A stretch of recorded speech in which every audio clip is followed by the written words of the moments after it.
Hello, I'm Anneka and welcome to Animal Watch, and this week we're talking baby fox rescues.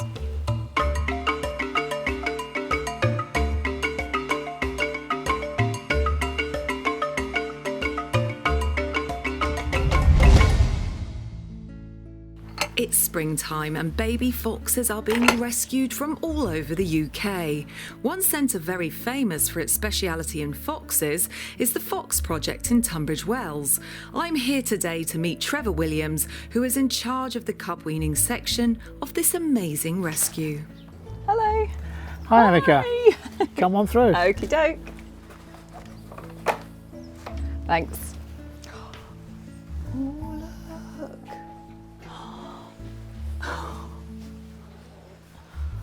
Oh my goodness. So Trevor, tell me all about the FOXES project. How long have you been doing this and what stage are these foxes at? Well, I founded the FOXES project about 26 years ago now, and it's a wildlife hospital, it's a wildlife information bureau, several things really. And this where you're in now is the cub unit, a specialised dedicated cub unit. We get cubs in here right from the age of, well, newborn really. Yeah. They're here until they're perhaps maybe 4 or 5 weeks old, and then they go out to fosterers. Okay. So these are... What age are these ones then? These are around about 4.5, 5 weeks old, and another week and these will all be out onto outside foster pens. Okay, so before they are this age, where are they? Because I can't see any really tiny ones in here. The very tiny ones that we've got are already out with fosterers. We have some insomniac fosterers, and they're very useful because they stay awake throughout the night to feed. And how often do they need feeding? It can be as much as 3 hours, every 3 hours. Every 3 hours throughout the night, so like a newborn baby child. Day and night, yeah. Okay, so these will go into outside pens. Yep. And once they've gone to outside pens, will they move to the main FOXES project branch?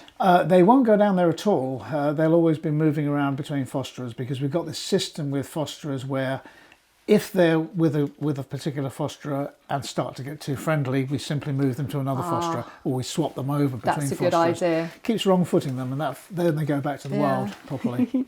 And do you ever get them becoming overly familiar when they get to an older age? And obviously you were saying that you swap them between fosterers, but is there any other methods are in place, or do you find that they just naturally become scared of humans eventually?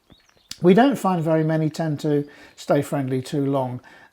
Even by the age of 10 weeks, most of them, even if you brought them up on the bottle, they don't like you anymore.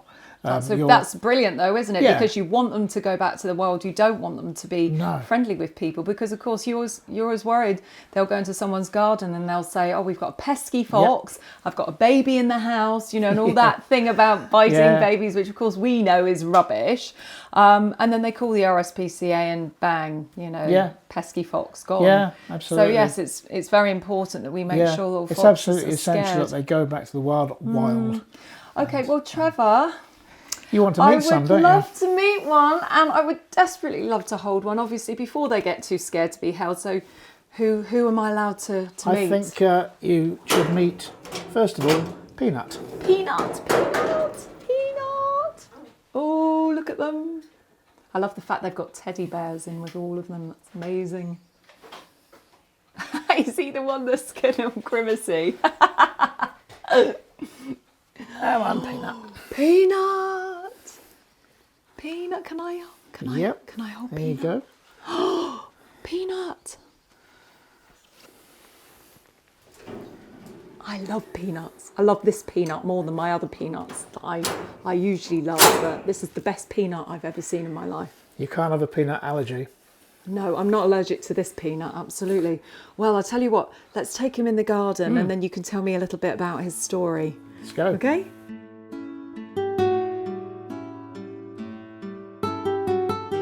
Okay, Trevor, we've got Peanut here, and he's absolutely gorgeous. How old do you think he is? Peanut's around about 5 weeks old.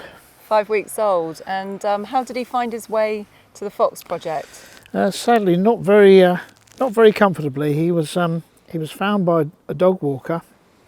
Got a couple of very big dogs, muzzled, but they found him in the woods and threw him around all over the place. Luckily they were muzzled, otherwise he'd have been killed. You wonder how they could throw a fox around even though they got muzzles on. I don't know. I guess there's just enough of a nip left at the end of the muzzle. I don't know. Yeah. But they fractured his leg and concussed him, and Bless him. he's doing very well because this leg Yeah. here, is actually recovering very, very well without any sort of splinting or anything. That's amazing. Also, at this age, they just sort of heal up. As long as it's not a compound fracture or something like that, you just leave it and they... Yeah, they seem to bounce back quite well. Can I have a little cuddle? Of course you can, yeah. Oh my goodness me. Peanut, hello again. You're going to get fed up of me. Oh, he's absolutely gorgeous. So how many more weeks have we got left for Peanut to be on milk? I think, Peanut is not on a bottle. He never has been. He's never been interested at all. So he's on solids. He does get milk in a bowl, but he's doing really well. And I think we'll keep him about another 3 weeks. Just make sure that leg's okay. I mean, he's learning to pounce now, and he's you shouldn't be doing that when you've only got 3 good legs. Yeah. But he's doing it. Yeah, he doesn't know the rules. I was watching him playing a little bit earlier, and he certainly was very, very frisky. It's quite fun to watch them interacting with each other. But you were saying earlier that sometimes they don't get on with their pen mates, do they? Well, Peanut's been a particularly difficult one. He's now got Dolly in with him, who you'll meet in a moment, and they get on like a house on fire.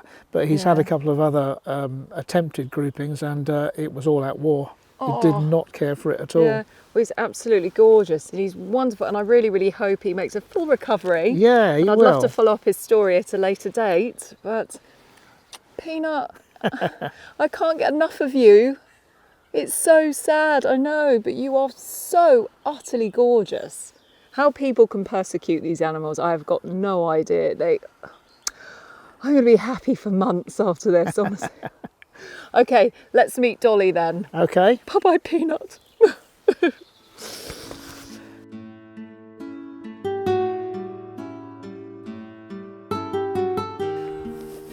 Oh my goodness. Hello, Dolly.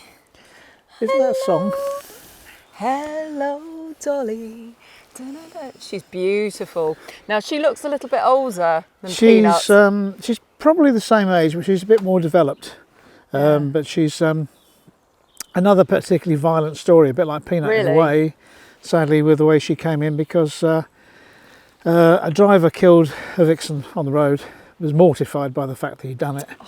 But he thought he'd actually knocked her head off because something went flying up the road.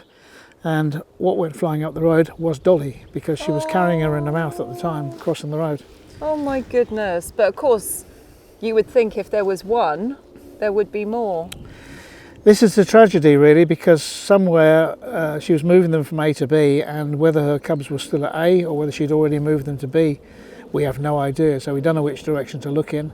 All we have to hope is that it's in maybe a private garden, and people notice that there's cubs out there that are not being tended to. Contact us, because it's in our area, and maybe we can recover them. But and of course, one of the saddest things that most of the reasons that animals come into places like this is because of human reasons. As you were saying, the other one was to do with a dog attack, and this one is because of a car attack. And we've got a lot to account for, haven't we, us humans? The trouble is, it's not about deliberate cruelty most of the time. It's just about the fact that we share their environment and we're the dominant thing in it. So we are going to cause damage, not by neglect even, it's just by happenstance. And it's very sad. I mean, the people that were responsible both for the dogs and for the car, both mortified, but hate the idea that it happened. But it's just the way it is. Tell me, if somebody sees a baby fox around this age in the field behind their house or perhaps at the bottom of the garden, and they're not sure whether it's an orphan or not, what advice would you give the average person? We'd suggest the first thing they should do is to contact their local wildlife group anyway. Try and keep the animal in sight, just watch it on for a little bit, and just in the hope, from a distance, and just in the hope that the vixen comes back for it, because that's obviously the best kind of rescue, that she does it. Yes. Do you find there's lots of people just jump the gun and they pick these babies up too quickly? Lots of people do, but people have learned a lot, and I think programs like Springwatch have made a great deal of difference, because people are now much more aware, and they take a lot more care about what they're doing. Well, Chris Packham will be very happy to hear about that. There you go, Chris. Yes. Springwatch, you have helped these babies. Well, he's our patron too, you know. Oh, wow, that's amazing. That's fantastic. And one last thing. Can I just have a little cuddle? I've just got to Me or the... Well, if you want, no. It's more furry than me. Dolly! Oh my goodness. Oh. They're all equally as cute as each other. And amazing. And some of them have white feet, don't they? Yeah, bunny feet we call them. What do you call them? Bunny feet. Bunny feet. And what's the reason for calling them bunny feet? It just looks like a rabbit. It just looks like a rabbit's foot. Oh, she's absolutely gorgeous. Well, I hope she makes a lovely, stunning recovery. She's going to be a stunning little vixen. She is. She's beautiful. She's a lot redder than Peanut. She's really, really pretty. Yeah. And thank goodness for people like you at the Fox Project. Ah, well, we couldn't do it without a public which is generally very supportive of us. And if people would like to support you, what website do they need to go to? www.foxproject.org.uk. We've got a Facebook site which they can find. And what's the best thing that people can do to help you? Is it just donations, or can they bring in physical stuff like dog food or cages or blankets? Donations are always welcome, but also we have a Amazon wish list where people can buy specific things that we need at any given time. Fantastic. And to be honest, I mean, the last 2 years we haven't had to buy any dog food. Wow. We've had about £4,000 worth per year donated through Amazon. So if somebody wants to go to your Amazon gift list, how do they find that then? I'm not quite sure. Go on Amazon, look for wish lists. I think there's a category up there, and type then in the Fox Project. Yeah. Okay, all right. Well, I'll pop the details at the end of the film anyway, so you can find out how to go on this gift list. But thank you so much. I've had so much fun today. It's been a pleasure. Been absolutely wonderful. You're doing amazing work at this place, and I can't wait to go and see the adults at the adult branch and perhaps go and see some proper fox rescue, because these guys are amazing. They get out with their ambulance. They're really hands-on, and they go and do fox rescue everywhere. Yeah, we've got a great team. Yeah, thanks so much. Thank you. Pleasure. One of the most important roles in rearing these beautiful babies is the bottle feeding, and today I've been given the honour of finding out just what it's like to do just that.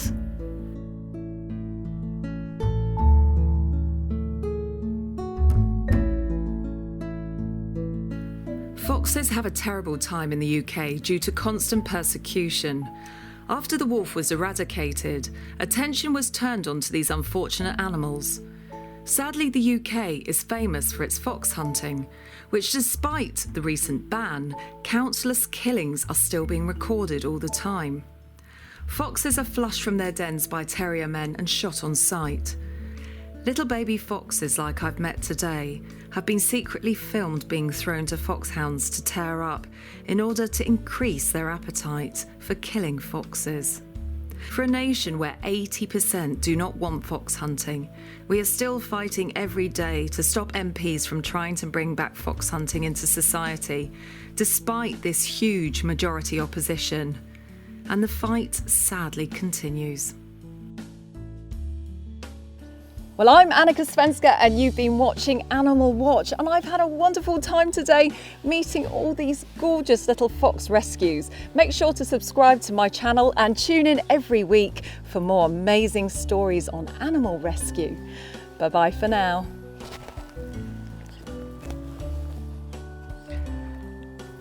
Anneka, I think we need to retain that cub, please. Oh. Thank you.